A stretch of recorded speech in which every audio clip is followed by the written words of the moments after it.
Сайн мэцхан өрхөмөнд үзэгчтэй Тархуул аймгийн Цэцгэрэн хамын газраас бэлтгэн хүргэдэг тодруулгын гаргалсан үзэгч та бүхэндээ хүрэхэд бэлэн болоод байна. Тэгэхээр манай өнөөдрийн дугаарт Тархуул аймгийн ерөнхий эдийн засагч Батсөх оролцож байна. Ингээд танд энэ өдрийн мэндийг хүргэе. За баярлалаа та бүхэнд энэ өдрийн мэндийг хүргэе. Тэгэхээр 2019 онд Тархуул аймгийн хэмжээнд хэдэн төгрөгөөр бас хэдэн төсөл арга хэмжээг хэрэгжүүлэхээр төлөвлөгдсөн байд юм. За 2019 онд бол бас нэлээ их хөрөнгө оруулалтын хэмжээ өссөн Тархуул аймагт. Тэр хэмжээгээр хийгдэх ажлын тоо бас нэлээд өндөр байгаа. Яг 170 орчим төсөл арга хэмжээ хэрэгжихээр байна. Нийтдээ нэг улсын төсөв, орон нутгийн төсөв, орон нутгийн хөгжлийн сан, замын сан, байгаль орчныг хамгаалах нөхөн сэрэг харамжны зардал, мөн гадаадын зээл тусламж гэсэн ийм их усруудаас нийтдээ 78 орчим тэрбум төгрөгийн хөрөнгө оруулалтын ажил Тархуул аймагт энэ 2019 онд хэрэгжинэ. Тэгэхээр яг өнөөдрийн байдлаар ямар ажлуудад тендер зарлагдсан байгаа юм бол? За нийтдээ би сая хэлсэн 170 орчим төсөл арга хэмжээ байгаа. За эндээс яг товчхон урдах юм бол улсын төсвийн хөрөнгө оруулалтаар бид нар энэ жил 31 төсөл арга хэмжээ байгаа. За энэ 31 төсөл арга хэмжээ дотор бол зөвхөн энэ сургууль цэцэрлэгийн барилга шинээр барьж өргөтгөх ийм ажил бол 9 байна. Тэгэхээр энэ бараг 900 мянган хүүхэд сургуулийн өмнөх босролд хамрагдах нэ гэж ингэж ойлгож болно 19 онд. За дээрээс нь авто замын салбар дээр ихэд манайх бас нэг томоохон ажил бол энэ Дархан шарын уулын зам шинээр хатуучлалтай болох ажлын эхний шатны ажил эхэлж байна. За мөн спорт хөтөлбөрийн санхүүжилтийг тавьснаар эхний спорт заалууд эхний барилга объектууд ашиглалтанд орох юм боломжтой болж байгаа гэсэн үг. За ер нь бол яг 170 төсөл арга хэмжээс бид яг ингээд нарийн ярих юм бол хэцүү л дээ. Зөвхөн улсын төсвийн хөрөнгө оруулалтаас 31 төсөл арга хэмжээс бид яг өнөөдрийн байдлаар 17 төсөл арга хэмжээг тендер зарлаад ингээ явж байгаа. За 5 төсөл арга хэмжээ яг барилгын хөгжлийн төв дээр зураг зурны хянагдаад ингээ явж байгаа. За 7 төсөл арга хэмжээ бас давхар хянагдаж байна. 2 төсөл арга хэмжээ хараахан зураг зургийн ажлын дуусах 90 орчим хувийн гүйцэтгэлт ингээ явж байгаа. За бид бол ерөнхийдөө энэ улс байна, орон нутгийн төсөв байна, энэ ажлуудыг энэ дулаан бүлээн цаг дээр нь тендер зарлаад ер нь нэг 7-8 сар гэхэд нийт ажлынхаа 70-80 орчим хувийг хийгээд дуусгах зүйтэй юм байна гэдэг байдлаар нэлээд бол ажлаа ингээ шахаа явж байгаа. Тэгээ шахаа явж байгаа. За яг өнөөдрийн байдлаар нэг 10-аад байгууллага 10-аад төслийн тендер шалгараад гүйцэтгэгчтэйгээ гэрээ байгуулад ингээд барилгын ажлууд нь эхлээ явж байна. За товч дурдах юм бол та бүхэн мэдж байгаа энэ Дархан үйлчлэгээний төвөөс Ангаахын их сургуулийн уулзуур хүртэлх авто замыг нэг урсгалтай байсан 210 м зам байгаа. За энийг 7 м-ээр өргөтөж цаатлаа Ангаахын дэрэгдэх 4 замын уулзуурыг бас өргөтөж байгаа. За энэ ажил дээр нэг 230 орчим сая төгрөгийг зарцуулж байна. За энэ ажлын тендерт ОДНД гэдэг компани шалгарсан байна. За энэ ажлыг бол бас нэг 21 хоногийн хугацаанд хийж гүйцэтгэх юм төлөвлөгөөтэй саяны бүтэн сайн өдрөөс эхлээд ингээ ажил эхлээ явж байна. За мөн дараагийн ажил бол шинжлэх ухааны технологийн сургуулиас 15 дахь багийн төв зам хүртэлх авто зам байгаа. За энэ авто замын бас гүйцэтгэж шалгарсан Окторгон бүтээл гэдэг компаниуд шалгарсан байгаа.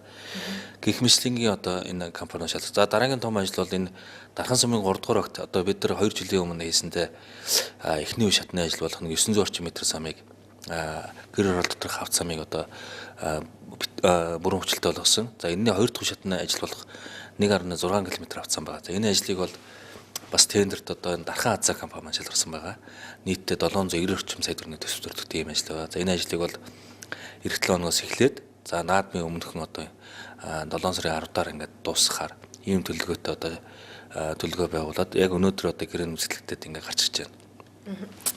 За яг энэ сургууль цэцэрлэгтэй холбоотойгоор гэх юм бол нийгмийн даатгалын хуучин барилга гэж байгаа. За энэ барилгын засварын ажил байгаа. За энэ барилгыг засч хуучны төлөв байдалд нь оруулаад шинжилээд тэгээд нэг 180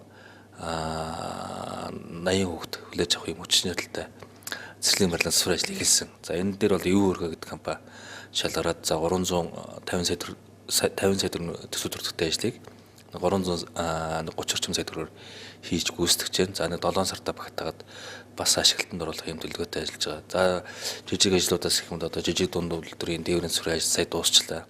Энэ жил хийгдэх байсан ажил манаас төрүүчээс ингээд дуусч байна.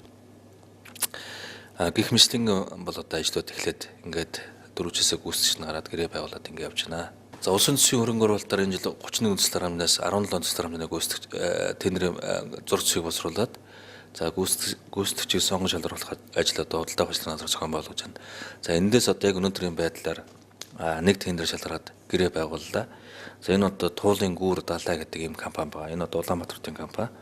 За энэ ажил маань ямар ажил вэ гэхээр биржин дэрэгдэх одоо автосам доогуур за 24 м урттай 4 м-ийн өргөнтэй 2.5 өндөртэй ийм нүхэн гарц байгаа. За энэ нүхэн гарцыг одоо хийж үүсгэхээр одоо шалгарсан байгаа. За энэ яг өнөөдөр байгуулсан гэрээнээр бол нийт энэ ажлыг 647.7 сая төгрөгөөр хийж үүсгээд за 2019 оны 7 сарын 30-ны өдөр одоо хүлээлгэж өгөх ийм гэрээ байгуулсан байна. За ер нь бол яг өнөөдрийн байдлаар нэг 170-аас 10 орчим төслөөр хэмжээний гүйцэтгэж шалгараад ажил эхлээд ингээд явж байгаа. За ер нь бол одоо нэг 7 хоногоос бас нэлээд их хэмжээний ажлууд одоо гүйцэтгэж шалгарч гэрээ байгуулна. Тендер ер нь хэдний хүртэл зарлагдах вэ? Ер нь энэ тендерийн талаарх мэдээлэлээ та бүхэн минь иргэддээ бас яаж одоо илүү дэлгэрэнгүй байдлаар мэдээлэл өгч байгаа юм бэ? Тэгэхээр бол яг манай хэлц бол яг хөрөнгө оруулалт хөгжлийн бодлого төлөлт хэлц.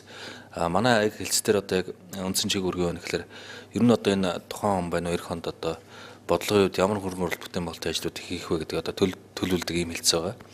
За энэ тухайн он төлөвлөсөн иргэдийн хурлаараа за их хурлаараа ингээд батлсан төсөл арга хэмжээг за зураг зүйг боловсруулж худалдаа авах ажиллагааны газар шилжүүлдэг байна. Орон нутгийн өмчийн газар. За орон нутгийн өмчийн газар маань өөрөө одоо бие даасан ийм газар байгаа. Тэр газар маань бидний өгсөн зураг зүйг одоо зарлаад дагуу зарлаад тэг гүйцэтгэжээ сонгон шалгаруулдаг. Тэр сонгож шалгарсан байгууллагатай бид гэрээ байгуулад гүйцэтгэлийг хангуулж одоо санхүүжилтийг нь олгодог. Ийм л одоо ерөнхий одоо чиг өргөнөл иймэрхүү байна. Яг одоо хяналтыг бол одоо манай дархан барилга захиалагч орон нутгийн өмчт үйлдвэрийн газар за нэг 8 одоо ийм мэргэжсэн инженероос бүрдсэн ийм байгууллага бол хяналт тавиа явуудаг. За өнгөрсөн оны 18 оны ажлууд дээр манай одоо ахмадууд маань бас хөндлөгийн хяналтыг хийж ажилласан байгаа. За энэ жил ч гэсэн бид ахмадуудаа, залуучуудаа энэ одоо хөрөнгө оруулалт бүтээн байгуулалт ажлуудаар хяналт тавиулахаар одоо ингээ бас төлөвлөлт ингээ явж байгаа. Үлдсэн тендерийн ажлууд ер нь хэдний дотор ер нь зарлагдаж дуусах юм бол? За яг одоо бидний хувьд гэх юм бол яг одоо энэ 170 төсөл арга хэмжээ бол 60 орчим хувийн гүйцэтгэлтэй явж байна. За улсын хэмжээнд бол 54 орчим хувийн гүйцэтгэлтэй явж байна. За бид бол ямар ч байсан энэ 4 сарда багтаагаад 80-90 орчим хувиараа төхүүлж одоо энэ бүх зураг зүйг боловсруулж дуусгаад тендер зарлуулах одоо ийм төлөвлөгөөтэй явж байна. Тэгэхгүй болохоор одоо хоошоо ингээд явчихлаар Эрдэнэ шүүмжилдэг шүү дээ. Хүүтэн одоо хөдөлгцөн зам тавилаач гэдэг юм уу иймэрхүү одоо шүүмжлүүд маш их ирдэг ба. Тэгээ энэ жилийн хувьд бид нэлээд одоо өргөн хүрээтэй хөрөнгө оруулалт бүтээн байгуулалт ажлуудыг хийж байгаа. Жишээлбэл одоо энэ Хэтэ орол дээр за тэр 5-ын 4, 4-ийн 2, 4-ийн 3, 2-ийн Б гэдэг байрнууд за шинэ орооллын 6 дугаар байрны өмнө маш их одоо хэмжээний ус тогтдог. Бороо орсны дараа ус маш их хэмжээний тогтдог. Тэгээ энэ бол ер нь бол анх дархан хот байгуулагдахад яг авто самынхаа одоо ус зайлуулах одоо шүүрнээс баашийн хороолт маань намд ингээд төлөвлөсөн байт юм л.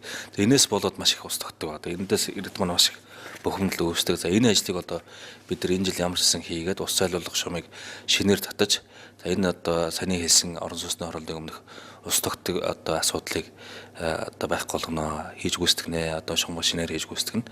Ингэснийхээ дараа бид нар хороол доторх авцамуудынхаа засвар шинжилтийн ажлуудыг хийн. Зөвхөн одоо энэ 2019 он гэхэд бид авцамын салбарт 26 км авцамыг хатуучилтаа болгоно. За үүн дотор бол 18 км нь дархан шоронголын зам байна.